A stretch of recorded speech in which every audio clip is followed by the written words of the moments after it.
Jadi kegantengan itu pun jadi fitnah. Oh kalau gitu bercadarlah kami Pak Ustadz.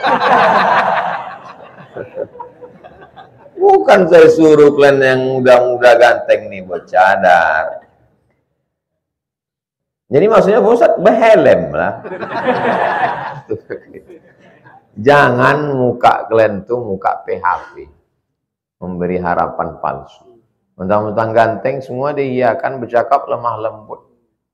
Akhirnya semua kelas tuh merasa antum, dianggapnya antum. Bukan semua kelas, semua fakultas. Assalamualaikum warahmatullahi wabarakatuh. Saya bersama Biker Subuhan Pekanbaru Riau dalam kajian subuh Rabu Riyadhus Shalihin di setiap masjid musola di Jalan Kamboja, Rimbo Panjang. Bagi yang sudah bergabung, istiqomah. Bagi yang belum, segera bergabung. Kiamat sudah dekat. Berkah selalu, sukses. Assalamualaikum warahmatullahi wabarakatuh.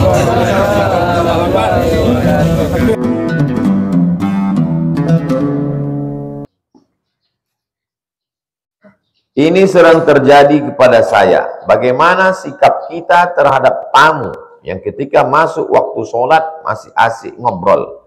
Padahal biasanya kita sholat ke masjid. Tapi mau ditinggal segan pula. Mau diajak pun juga segan. Karena dia lebih tua dan lebih berilmu.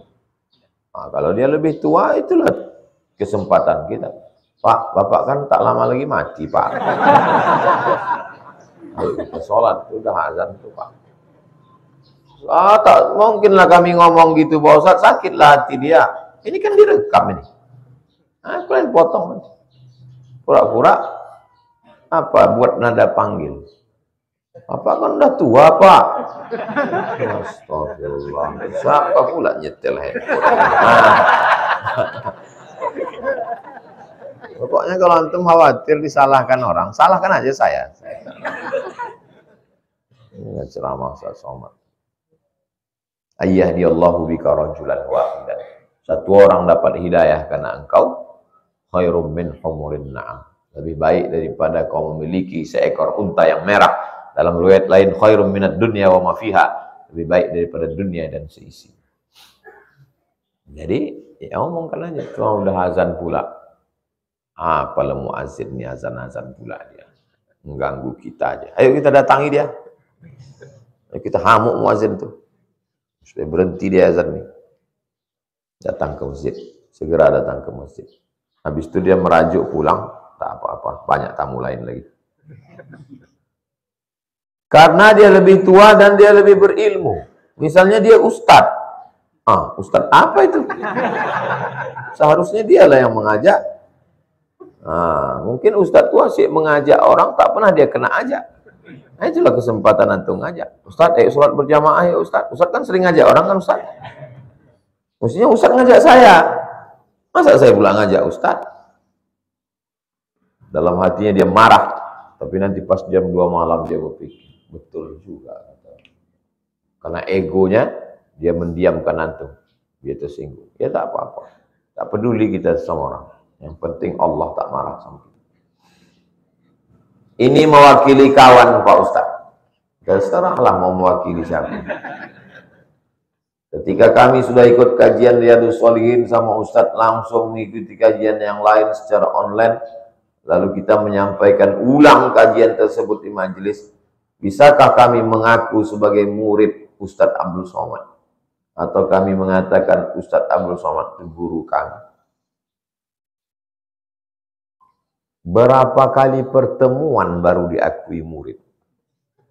Apakah mesti 2 SKS, 16 tatap muka, atau yang mendengar online juga? Kalau kita dengarkan online, apakah bisa dianggap ijazah? Kata Syekh Abdul Mun'im bin Abdul Aziz Al-Ghumari, pas ditanya, dalam majelis sama mendengarkan hadis. Ada orang yang mengikuti secara online. Apakah dia masuk dalam majelis sama? Kata saya, iya. Baru semalam dijawabnya. Masuk dalam majelis sama. Bagaimana kalau dia mendengarkannya tidak? Bagaimana kalau dia mendengarkannya tak satu waktu, tapi yang didengarkannya itu yang rekaman, maka namanya wijadah. Wijadah sama macam menemukan dalam buku. Nah, jadi tidak hanya dalilnya mana? Dalilnya adalah ketika Nabi menyampaikan hadis yang perempuan mendengarnya dari balik dinding, dari balik tirai. Itu juga dianggap mendengar. Jadi orang yang sedang di rumah sekarang macam sedang berada di balik tirai, di balik dinding. Karena kecanggihan teknologi. Saudara kita yang sedang mengikuti online dari Sabang sampai Papua, yang sedang mencari nafkah di Hong Kong, di Taiwan, maka mereka juga masuk dalam kategori mendengarkan kajian kita subuh. Boleh jadi barokah dari mereka, untuk mereka lebih banyak pula dari kita lagi. Karena lebih ikhlas, mana tahu kita. Yang ditengok Allah kan hatinya. Jadi antum bilang, ini dari guru kami, dari Ustaz Abdul Somad. Tapi setelah antum bilang, antum murid saya, jangan lagi monceng cewek. Saya ini murid Ustaz Somad, besok antum monceng tengok, oh gitu murid Ustaz. Saya dulu mengajar. Jadi pas pagi itu masuk WA. Nomor WA saya kasih ke mahasiswa biar mudah mereka izin. Tak perlu, saya tak mau mempersulit mesti pakai surat. Mohon maaf Ustadz, ban kena paku. Tak bisa saya datang hari ini. Ya, saya bilang, saya paham. Mana ban dia mungkin di jalan tak bisa dia ngejar. Pulang saya siang dari depan UIN. Depan UIN keluar kan rumah makan sebelah kiri itu kan. Sebelum sampai lampu merah simpang 4 Panang. Pas lewat rumah makan tuh nampak saya lah dia. Cewek tuh megang belakang.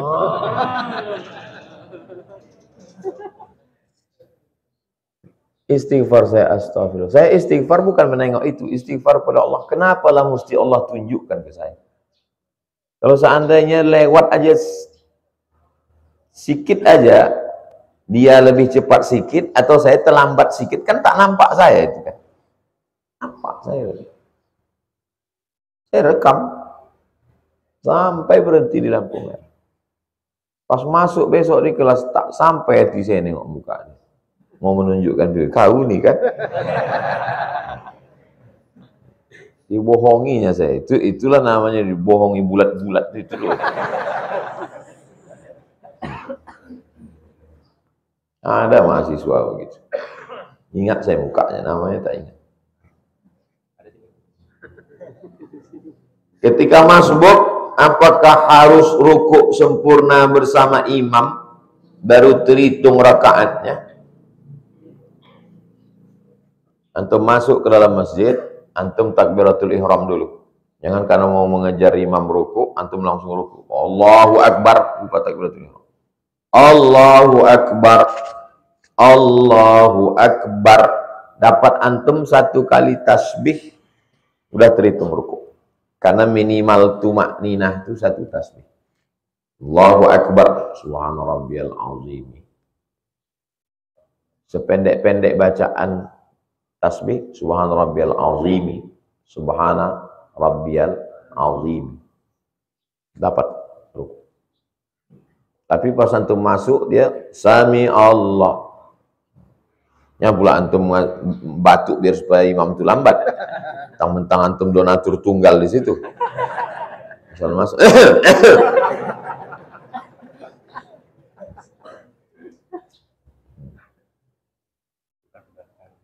Kalau masuk imam itu sedang sujud, Pak Ustadz ikut sujud. Ini banyak orang sampai ke masjid, imam sedang sujud, tegak dia. Dia supaya pas imam tegak baru tegak. Untuk apa kita ikut? Bukan terhitung 1 rakaat. Boleh jadi sujud itulah yang menyebabkan kau masuk surga. Karena sujud itulah yang paling ikhlas. Sujud itulah yang paling ikhlas. Kenapa? Tak terhitung 1 rakaat. Tak tahu kita tentang sujud mana. Sajdatun. satu sujud lebih baik daripada dunia dan seisinya. Sujud yang mana? Mana tahu kita. Entah sujud yang itu ya. Jadi masuk ke dalam masjid, apa yang dilakukan imam? Imam sujud, sujud kita. Imam duduk antara dua sujud, duduk kita. Imam tasyahud, duduk kita tasyahud. Ini masuk ke dalam masjid, imam tasyahud akhir. Tegak-tegak dia nunggu orang yang masbuk juga. Manalah kawan-kawan yang terlambat.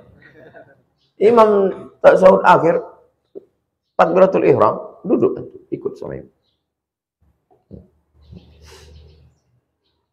Kalau tuan membeli lakban, banyak dijual toko dan buku. Jazakallah khairan atas jawaban. Semoga dalam lindungan Allah selalu. Kalau tuan membeli lakban untuk dipakai kaki yang sakit, jangan cuma jazakallah khairan, tolong juga membantu masjid. Itu sekedar tradisi bepantun Melayu aja. Bebalas tuh mesti dijawab.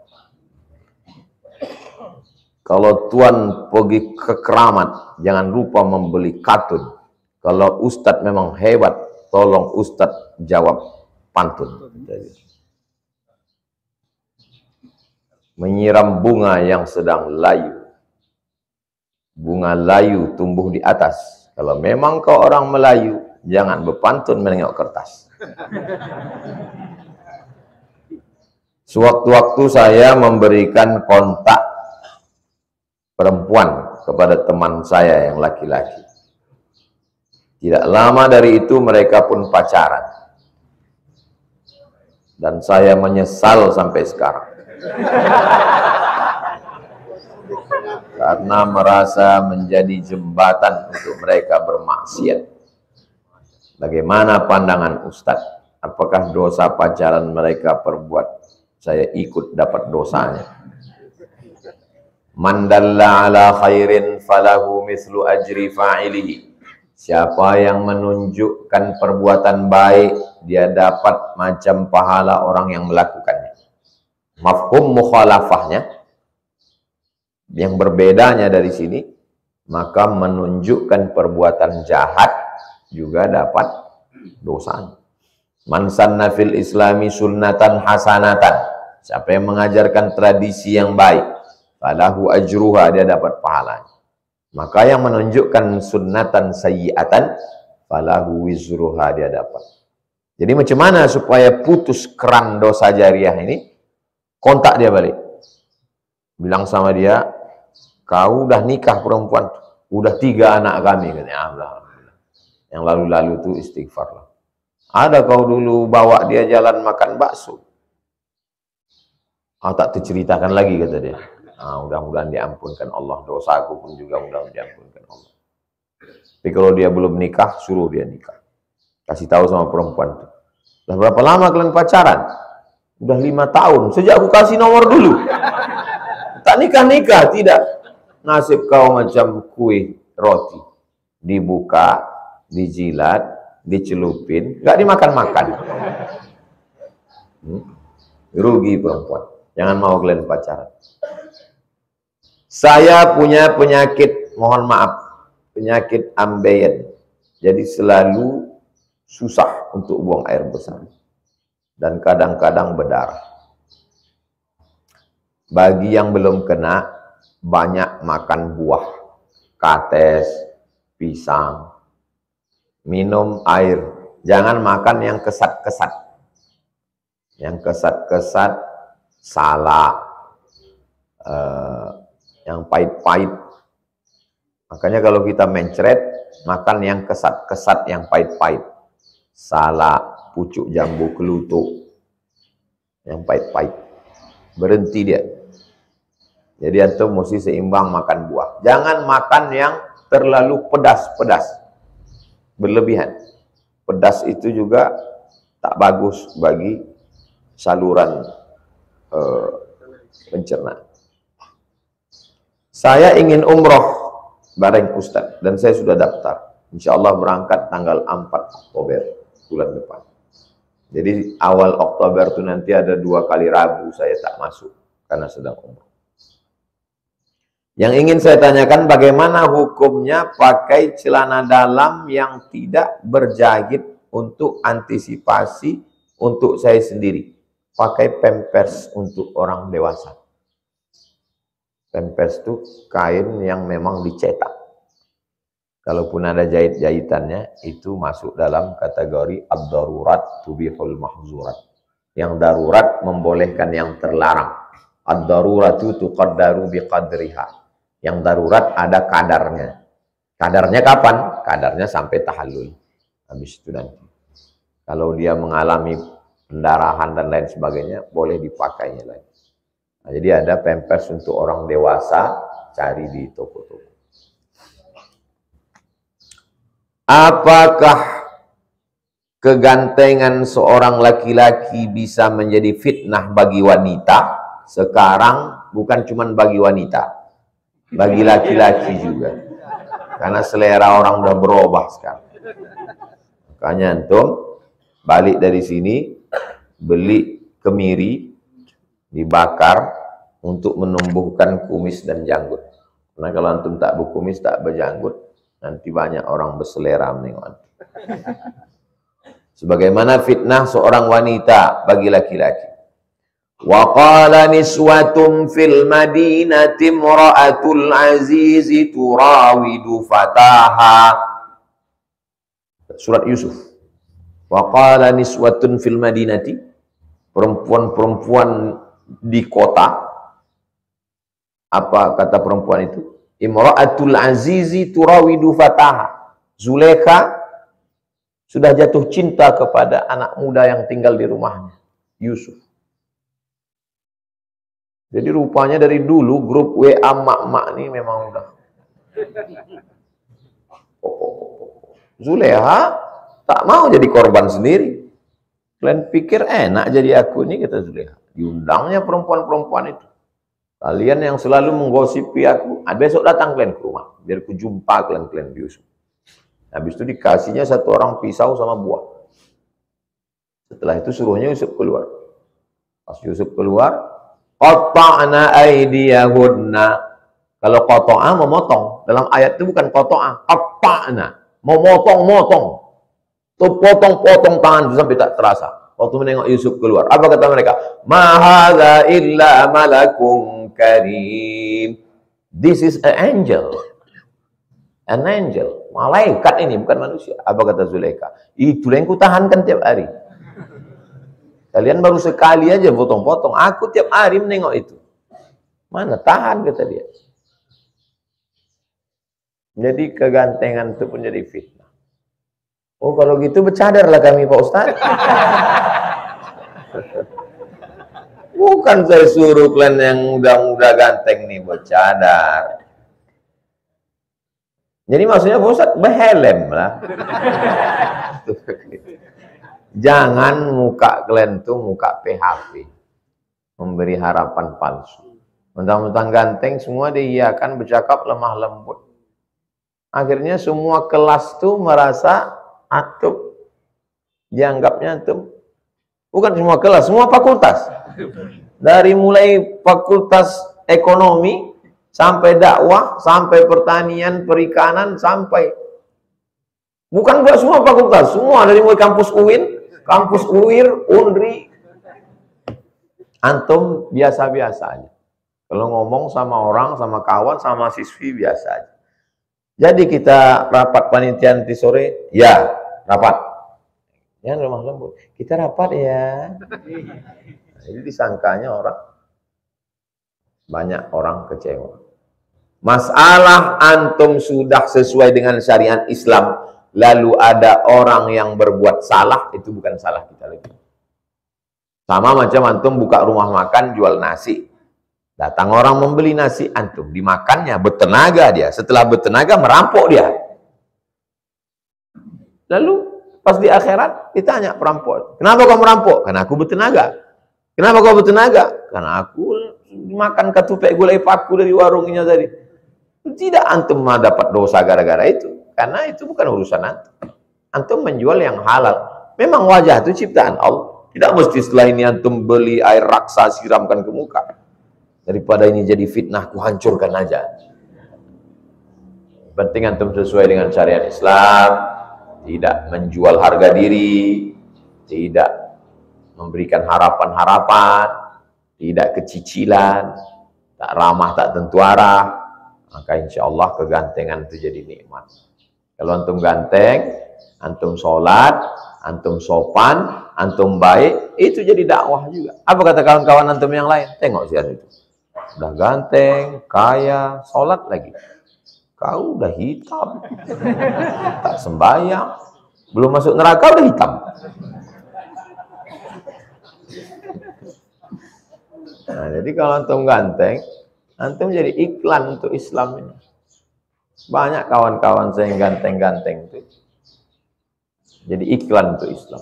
Islam ini agama yang bagus, produk yang bagus, tapi bintang iklannya kurang bagus sehingga produknya menjadi tidak menarik. Mudah-mudahan Allah menjaga anak-anak muda kita insya Allah. Orang-orang tuanya pun dijaga juga.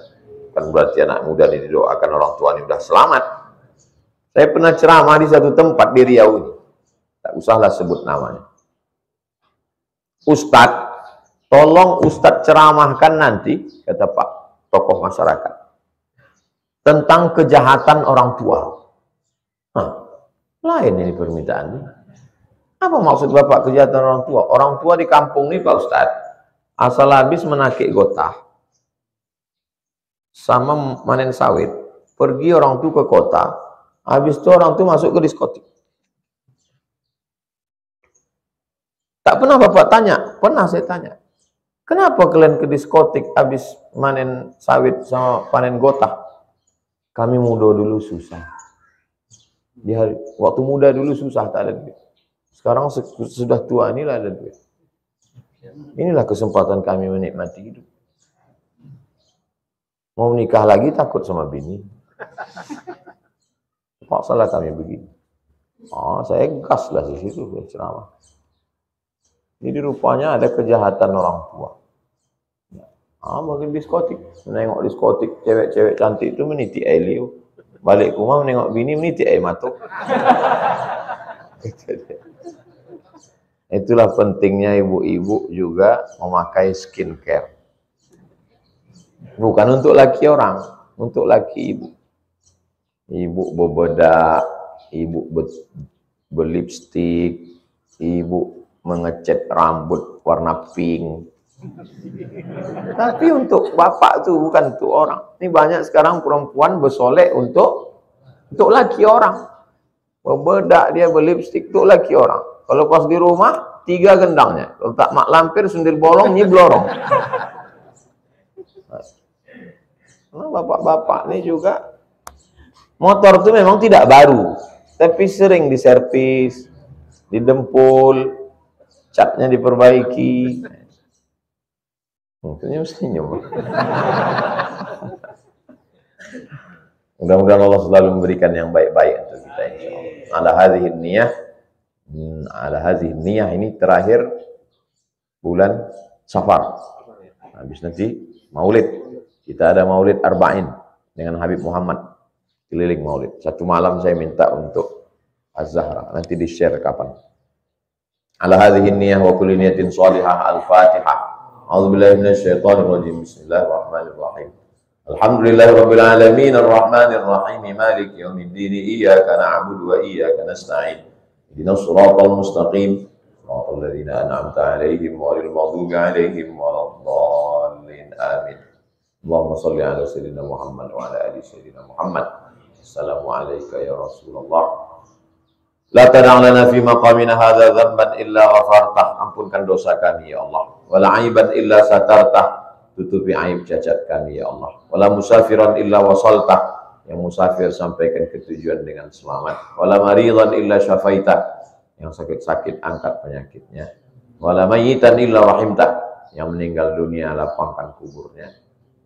Allah mansur ikhwanana. Tolong saudara-saudara kami di Pulau Rempang. Mereka yang susah ke laut, lapangkan rezekinya. Mereka yang sedang memperjuangkan rumahnya, kampung halamannya, tolong mereka ya Allah. Hasbunallahu wa ni'mal wakil, ni'mal maula wa ni'mal nasir, wa la hawla wa la quwwata illa billahil aliyyil azim. La hawla wa la quwwata illa billahil aliyyil azim. Nasrun minallah wa fathun qarib. Wa sallallahu ala sayyidina Muhammad wa ala alihi wa sahbihi wa sallam. Walhamdulillahi rabbil alamin. Taqabbalallahu minkum.